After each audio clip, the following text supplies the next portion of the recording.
আচ্ছা আচ্ছা, তুমি কি আমার কোনো কথা রাখবে না? আচ্ছা বাবা, তোমার কথা রাখবো বলছি তো।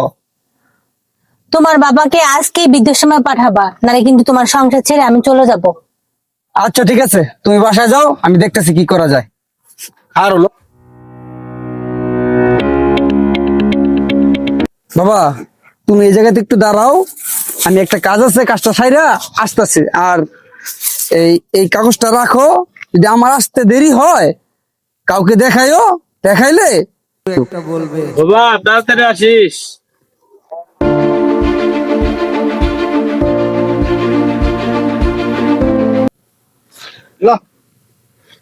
মুরব্বীটার অনেকক্ষণ ধরে বসে থাকতে দেখলাম, ব্যাপারটা কি? সেই সকাল থেকে বসে আছে, একটু জিজ্ঞেস করে দেখি তো।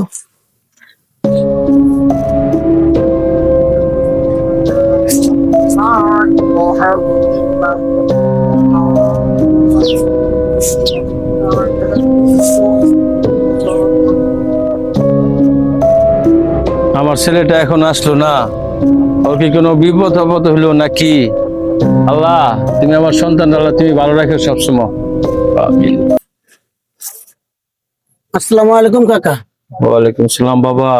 কাকা, আমি তো অনেকক্ষণ যাবত খেয়াল করতেছি, আপনি সেই সকালে আসছেন, এখনো পর্যন্ত এখানে দাঁড়াই আছেন, বসে আছেন। তো কাকা, কোনো সমস্যা? সমস্যা, আমার ছেলে তো একটু এই দাঁড়াতে বলছে, সে একটু কাজে গেছে, এখানে ও আসবে। আপনার কাছে আপনার ছেলের কোনো মোবাইল নাম্বার আছে? আমার কাছে মোবাইল নাম্বার নাই, তবে একটা কাগজ দিয়ে গেছে, কাউকে দেখাতাম। আচ্ছা কাকা, দেন দেখি কাগজে কি লিখছে।